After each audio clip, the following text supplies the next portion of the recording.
I'm going to be reading verse 3 and 5, 6, and 16. A portion of verse 3 begins this way. Judah, the father of Perez and Zerah, whose mother was Tamar. Verse 5, Salmon, the father of Boaz, whose mother was Rahab. And Boaz, the father of Obed, whose mother was Ruth. Obed, the father of Jesse, and Jesse, the father of King David. Everybody shout King David. David was the father of Solomon, whose mother had been Uriah's wife. Everybody go, ooh. Verse 16, and Jacob, the father of Joseph, the husband of Mary, and Mary was the mother of Jesus, who is called the Messiah. Shout amen. Amen. Please be seated. For the last few weeks, I've been making the distinction between the civic Christmas that we celebrate as a nation, because Christmas is an official holiday in the United States, and the holy day that Christians celebrate as a community. It's one of our great holy days.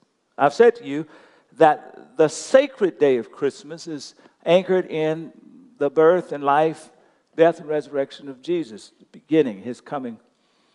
And the civic Christmas is really anchored in the themes that flow out of that. But they have two different messages.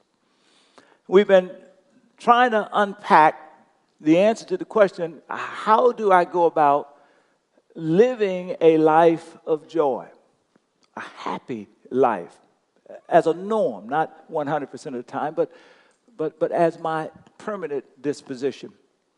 And I think that Christmas has everything to do with trying to help us to answer that question. And one of the things that we've learned so far is that joy and happiness, they are byproducts, if you will, of three things. Of one, recognizing the wonder of God around us. We did a lot of talking about this last week. Two, of hearing and believing the good news that comes from this. The angel says, behold, I bring you good news that will cause great joy to come to all the people. And thirdly, to recognize, and this is kind of the big ideal for this message today, to just be aware of the grace of God flowing through and around our lives. That if you can be aware of how God's grace is interacting with your life, a byproduct of that will be joy, greater joy than what you currently have. Now, I wanted to look at Matthew because Matthew is really picking up this point about the good news. And he starts to communicate the good news that comes through the birth of Jesus Christ with the genealogy. Now, let's be honest. Most of us, when we come to a genealogy in Scripture, if we read it fairly regularly, when we hit the genealogy, let's just be honest, we skip it. Lots of names, barely can pronounce the names, not sure what the names are. What in the world does it have to do they have to do with anything in the world anyway? Let's just kind of skip that, get to the narrative. But Matthew is making an extraordinarily important point with this genealogy. The first point he's making, by the way, I went to see Rogue One. That's the new Star Wars movie, by the way, if you don't know. On Friday. I actually saw it twice. So Friday morning with our pastoral team, and I saw it Friday evening with my best. It's a great movie. It's a great movie. Most of the Star Wars movie starts with that opening line, in a galaxy far, far away, which is another way of kind of saying once upon a time, which is another way of suggesting this is a fable, this is a fairy tale, it's not actually true. Matthew is making a point by starting with this genealogy that Jesus, the birth of Jesus, is good news because it's not a fairy tale. It's not a fable. It is not a once upon a time or in a galaxy far, far away. What Matthew is saying by starting with the genealogy is that the birth of Jesus is grounded in history. What he's essentially saying is he was born, it happened, check the record. That's what he's saying. So the genealogy begins by announcing the good news. The birth of Jesus is a historical event. The second thing about the genealogy, not so much in what it says, but in what it displays, is it answers the question, what's so good about the good news? Ask the person next to you, say, hey, what's your name? Ask them, say, hey, what's your name? Tell me what your name is. Tell them my name is. All right. Then say, I've got a question to ask you. Tell them, what's so good about the good news? Ask them. Come on. All right. If somebody asks you that question, here's what I want you to say back to them. Say, I'm glad you asked. Tell them.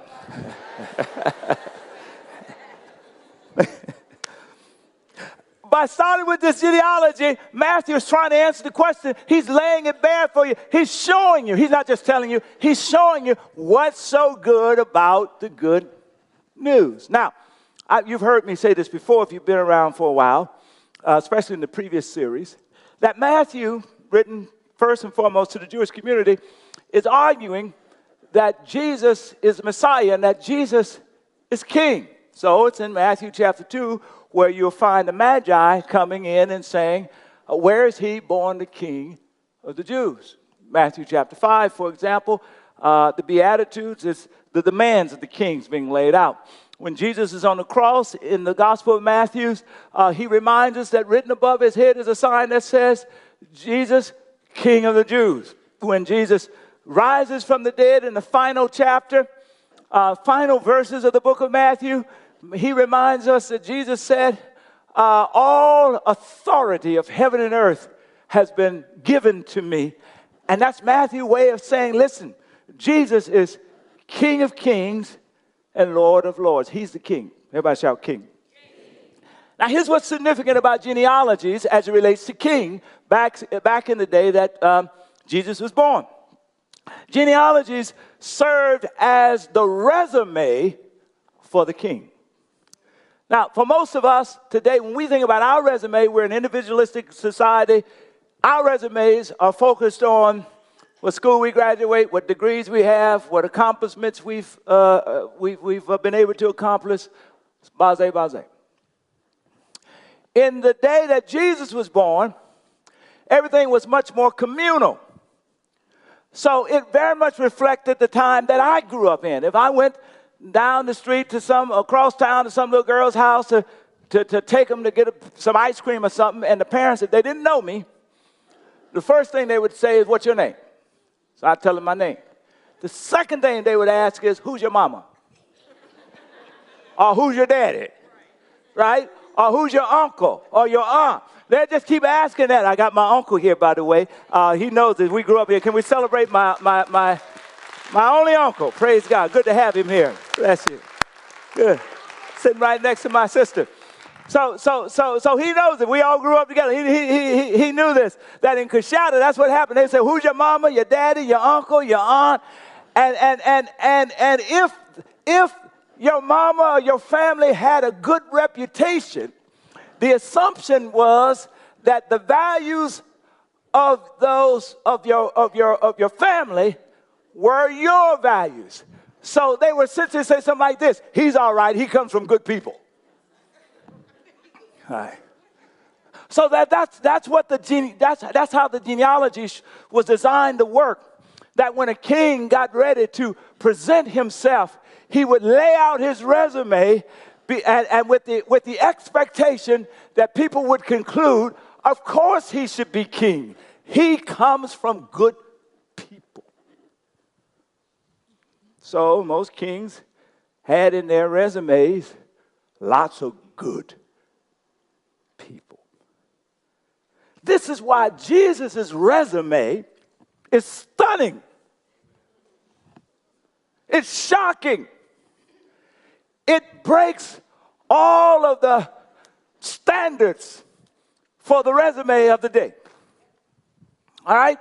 The first thing that's unique about Jesus' resume that anchors his kingship, that kind of reflects his family, was that it had everybody say five women in it. Tamar, Rahab, Ruth, Bathsheba, unnamed but identified, and Mary. 5 women. Back in that day, royalty would rarely, if ever, include women in their resume. In a kind of sense, they were saying women weren't good enough. So you might think about the women as gender outsiders. And yet, Jesus had 5 included in his resume. People started scratching their heads. And then it's the stories of the women that really is shocking. You could take any one of their stories and just drop it into any of these contemporary cable shows today. And you'd hit the highest ratings. All right, let me prove it. It's shocking. Let me prove it. Tamar. He could have just said that Judah was the father of Zerah, but of Perez. That would have been sufficient. But he said, but he's also the father of Zerah, whose mother is Tamar. Those who are familiar with Jewish history, suddenly scandal pops up. Because they remember that Tamar, first of all, there was a huge injustice done to her in the larger story. But what most folk will remember is that she tricked her father-in-law into sleeping with her. That was incestuous. And incest was one of the worst moral breaches, as you could imagine. And yet this incestuous relationship is a part of Jesus' resume. Is a part of his family. He doesn't cover it up. Then there's Rahab. They would immediately remember that Rahab was a prostitute. That was her day job.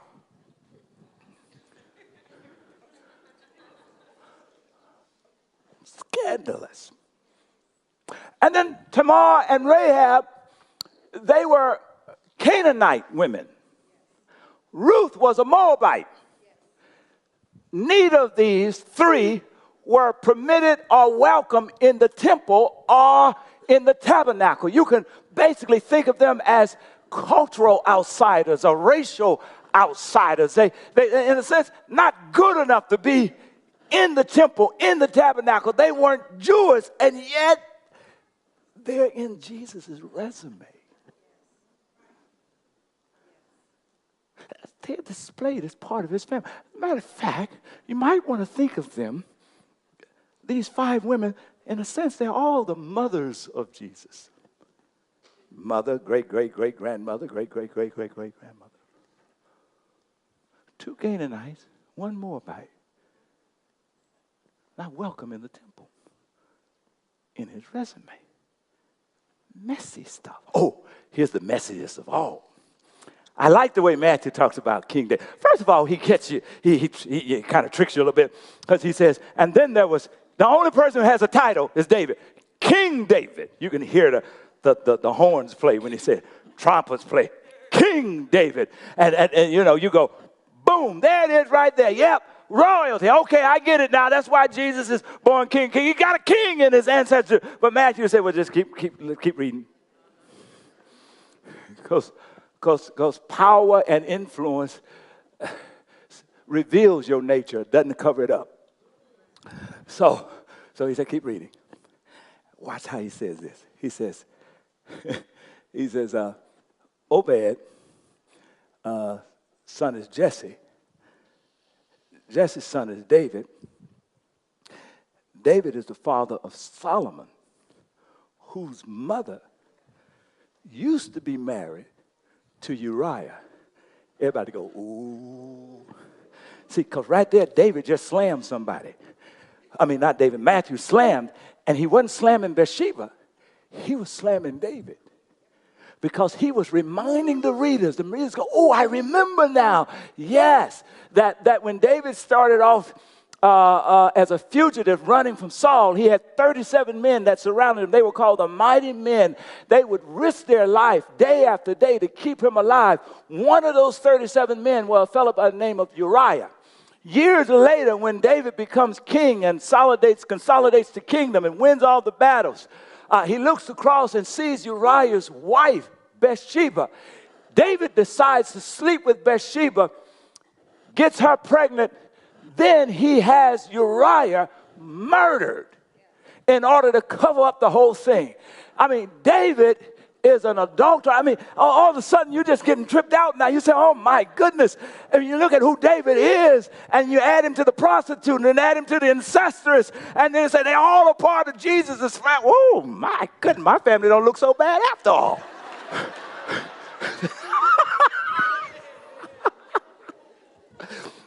But that's precisely the point. That's the point that Matthew is trying to drive home. Matthew, the question is, how did they get into Jesus' family? And Matthew has one answer: grace. Amen. Grace. Because at the end of the day, none of them, if you had to say, which one of y'all live up to the law of God, they all would have been excluded. Oh, that's what's good about the good news of Jesus. Folk that you think are excluded, if they can believe he said he is who he said he is, and they're willing to turn their lives over to him. Here's the point. If all them folk could be in Jesus' family, you can too.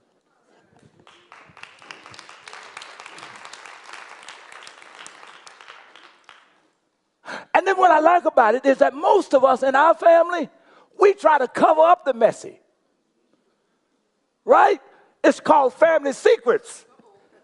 The incest, the adultery, we got it all in our family, right? The adultery, the incest, come on now, the murder, the lying, all that kind of stuff, right? Right? We try to cover it up. Don't put it out there. Don't make it look bad. But Jesus, Matthew said, no, I want to put it out there. Because he came to redeem families just like this one. These families, you're at the center of his heart. Now, here's the deal. So the good news is that while we can't save ourselves, he can. Let me tell you a story. I was reading the other day, and I'm fascinated. This year, more than any other year that I can recall, there are a number of what they call secret Santas. And, you know, we usually think of secret Santas at a party, kind of exchange small gifts, like $20 or less. But these secret Santas, they really are trying to change lives. There's one fella who, you guys read about it, there's one fella who every year takes $100,000, turns in $100 bills, and he gives them out to unsuspecting people. This year he had the police to give it out. There's another story of a woman who is in 4th stage cancer. Her insurance cut her off. She couldn't get treatment. She's confined to her bed.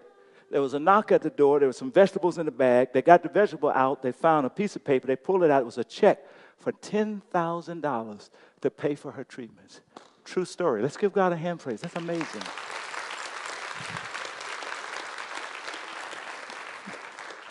Here's one of my favorites. This is happening all over the place. This particular episode that I'm about to share, from Missouri all the way to Pennsylvania, people are reporting these episodes. This particular one. In Pennsylvania, a fella sent a check for $50,000 into a Walmart. to pay off everybody's who was on layaway. It was over 200. Now, okay, some of you young people, somebody's asking, what's layaway?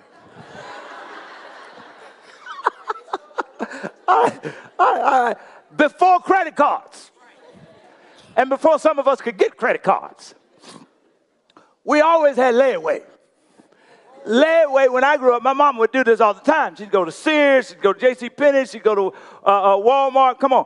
And she'd find a bicycle or she'd find something that she wanted and she couldn't afford it. So she'd get it and they would say she would lay it away. In other words, they would take it and put it away and she would pay a little something down on it.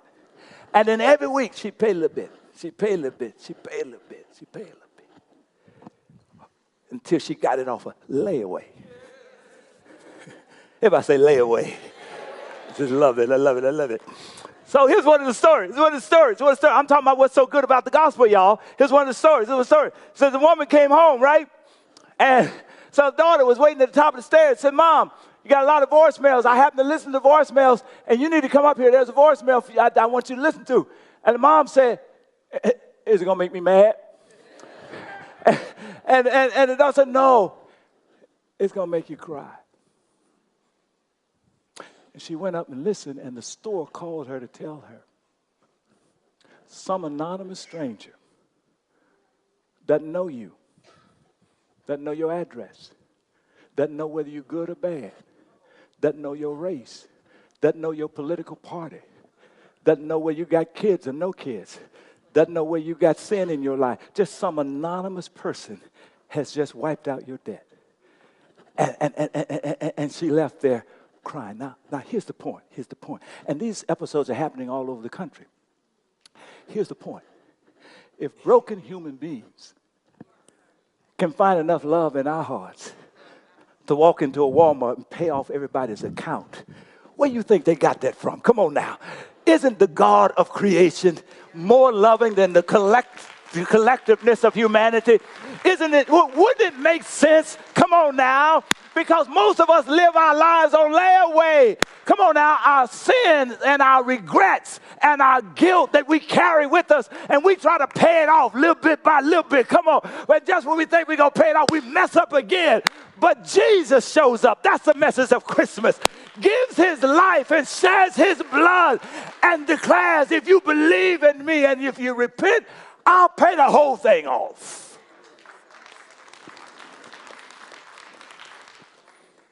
Wow.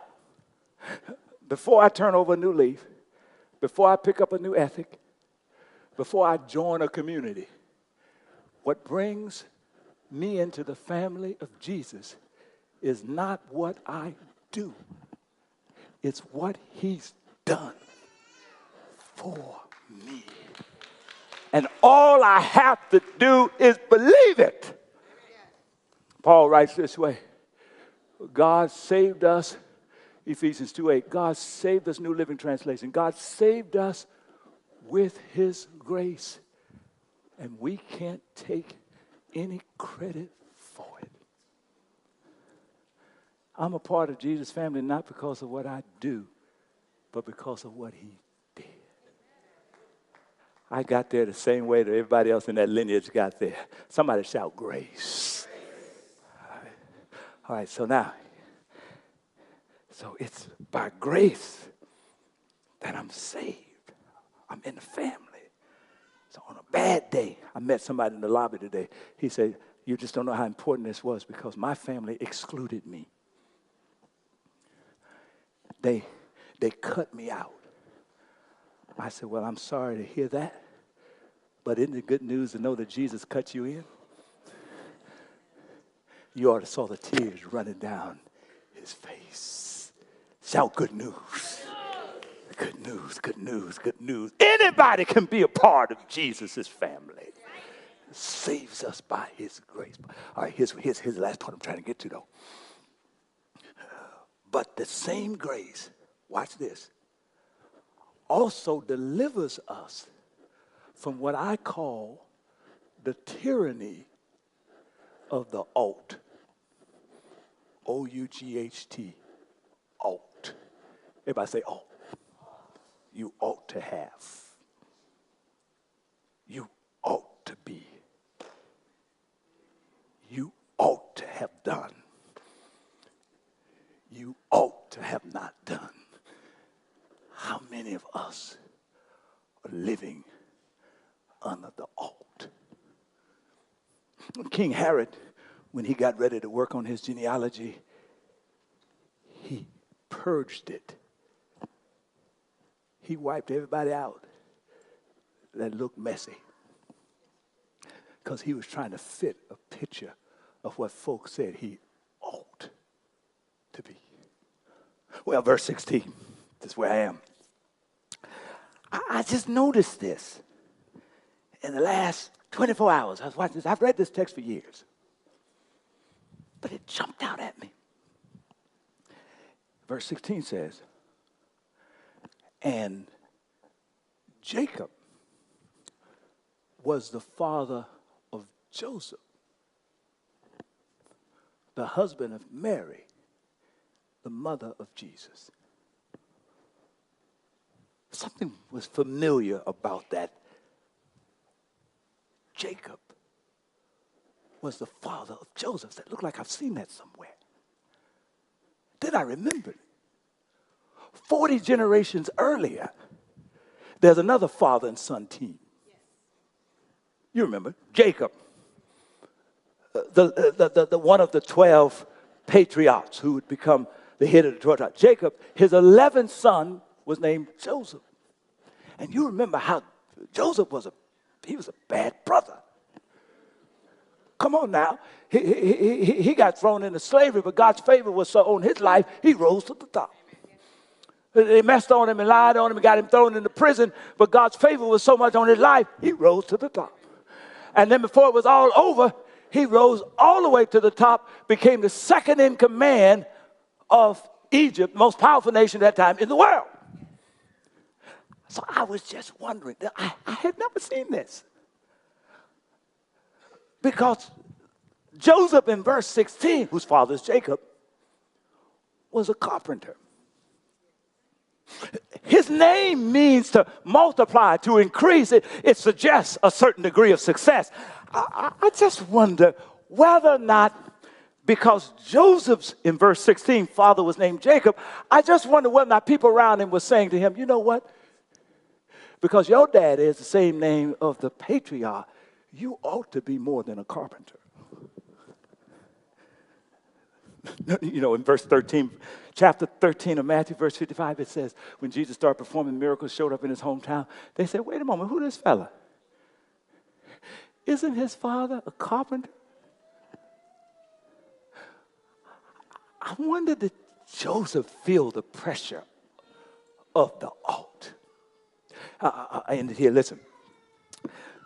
I read in Times Magazine the other day, a woman by the name of Dr. Catherine Hamilton Warren. She is a PhD doctor at University of Texas. Here's what she wrote. She says that when she was just graduated from college in 1999, she said to a friend of hers, talking about good news, talking about joy, happiness, I'm not ambitious. She was signaling that she was kind of discontent with her life. Her friend, whose name is Ben, replied, I don't know most people who sign up for Peace Corps, serve several years in Peace Corps, get out, apply for several PhDs. I don't know most people who do that that's not ambitious. So he's kind of saying, I'm kind of confused. 10 years later, she's now a PhD, teaching her literature students, and she says something to them. She says to them, I'm not as successful as my parents and the peers who graduated with me. I'm not even as successful as I think I ought to be. The students were confounded by this. They said, but you are a college professor. You're teaching one of the top 20 programs in the country. What do you mean, Dr. Warren? And she says, I didn't say to them, but what I meant was, yes, I'm a professor, but I'm a little P professor. I'm not the big P professor. See, the capital P professor, that's the one with tenure, written books, make a lot of money. The little P professor, no tenure, no books, make decent money. She says, I was tortured by the feeling that I ought to do more. I wonder if there's anybody in here like that, being tortured by the feeling that you ought to be doing more. I wonder, was that Jacob, verse 16, Jacob? I wonder, was he tortured by the feeling that based on his namesake, based on his place in the genealogy, that perhaps he ought to be doing more.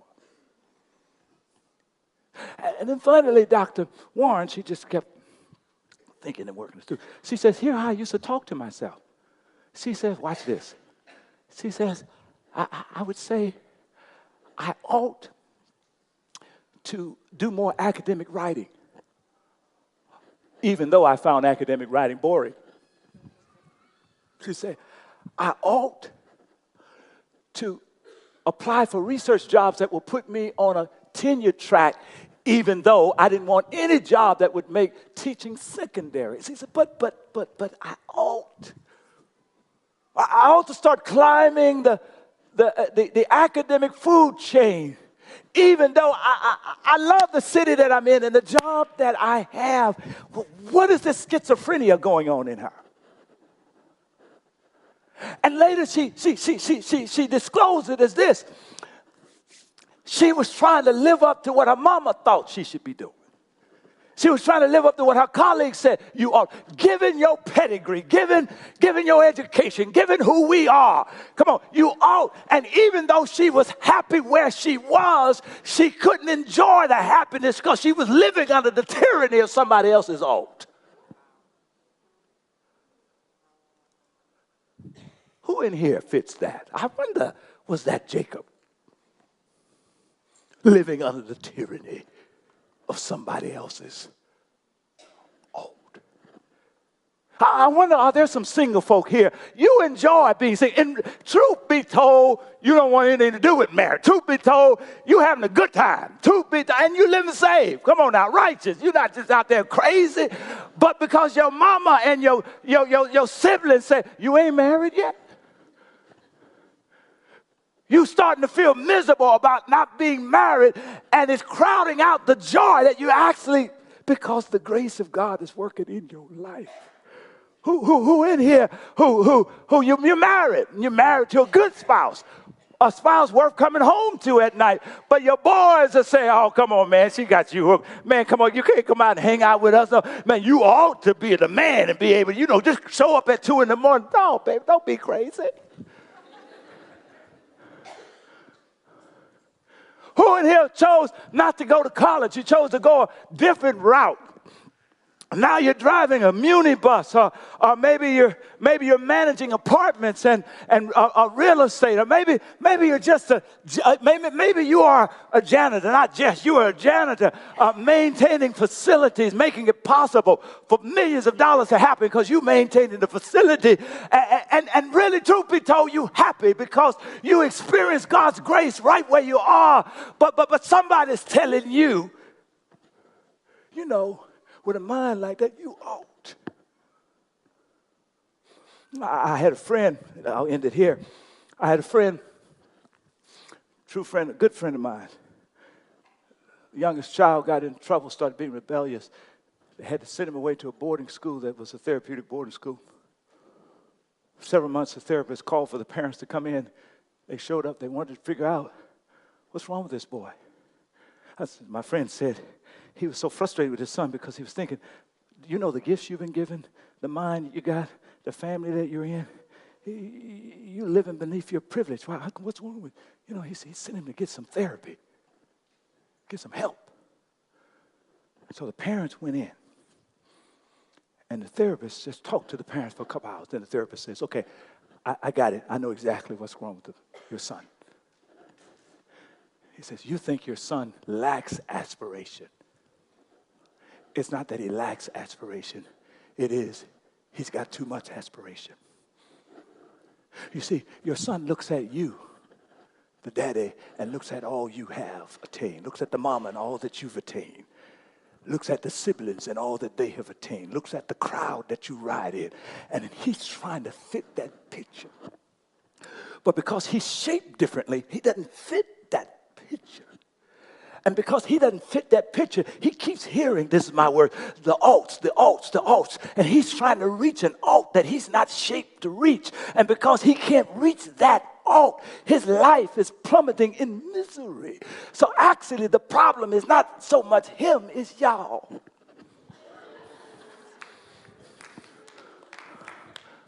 So let me just say to parents, be careful about what you dump on your kids.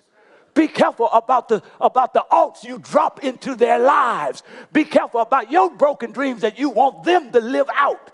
Be careful about the image you're trying to drive them into.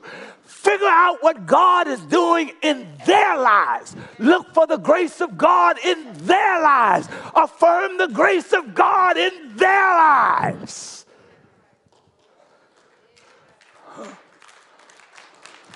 All right, let's go back. Watch this. We put a lot of emphasis on Mary, but Joseph got picked too. Amen. And when Jesus picked Joseph, he didn't say you have to change your occupation. When Jesus picked Joseph, he did not say you have to change your neighborhood. Because when they got it all straight, Joseph went back and raised Jesus in Nazareth, the ghetto town. Somebody said, can anything good come out? But what Joseph realized, y'all, is that when he discovered that God had picked him, he could have peace in Nazareth. And he could have peace with being a carpenter. Come on, and it's not just being a plumber and a carpenter. I know some doctors and some lawyers who can't live, who living under the alt in their lives. Come on now. And some millionaires who say, I alt. That's the comparison. Be careful when you compare, because you will always compare yourself with somebody less than you and think you're more than what you should be. Or you'll compare yourself with somebody greater than you and you'll think of yourself as less than what you should be. Recognize God's purpose in you and affirm that.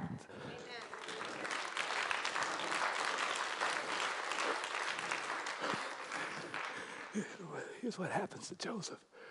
When he leans into the fact that God has picked him and he decides to obey God. Come on, takes Mary as his wife, gives Jesus the name he's supposed to give. Come on, when Jesus finishes with him, Joseph is far more remembered than the first Joseph, because he is the stepdaddy. By the way, do I have any stepdaddies in here? Do I have any adopted parents in here who saying, I can't be the daddy I'm supposed to be because I'm not the birthday? Baby, grow up. Watch Jesus. Come on now. Joseph was the adopted daddy, but because God picked him for that role, he stepped in and was the daddy that he was called to be. Here's where I end the point. I promise I'm finished now. Watch it. This is the whole Christmas story. Bethlehem was 5 miles south of Jerusalem. It was a little village. Didn't matter to nobody. But when Jesus was born there, he elevated the status. Today, when we think about the power that changes the universe, we don't look to D.C., we don't look to Moscow, we don't look to Beijing, we don't look to Tel Aviv, we remember Bethlehem. Because whenever Jesus enters something, he elevates it. So here's where I got to finish, y'all. If you realize God picked you, come on now, lean into his grace. That doesn't mean that you shouldn't grow, but be careful why you're trying to grow. Come on now. If you're trying to grow so you can be more loved, throw that away. Because if Jesus loved you, you can't be any more loved than the one who's going to die for you. If you're trying to grow so you can be more accepted, throw that away. Because if Jesus says, I've included you in my family, you is as high as you can get. Come on now. If you're trying to grow so that you can be like somebody else, forget that. Just try to be like Jesus where you are.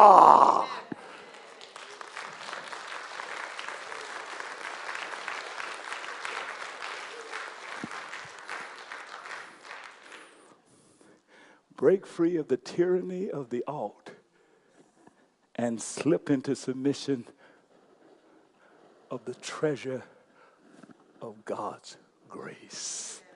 Amen. Give God a hand praise. We're finished.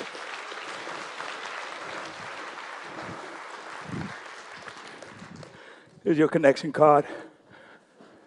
Look at the next steps. Where appropriate, check. On the response to the message, here's what I want to challenge you. Part of dealing with the art is just being able to see how God's grace is working in your life right now. Here's what Dr. Warren concluded. She finally discovered that she was doing the very thing she was made to do. And when she stopped trying to be what other folks said she ought to be, she found joy right where she was. And later she wrote these words I thought was so profound. She asked herself, why am I starving myself when I'm not even hungry? So under the response to the message, here's what I challenge you to do. I just challenge you to write, make a commitment the next week or two. I'm going to practice being grace conscious. I'm going to see the jewels of God right where I am and celebrate. God bless you.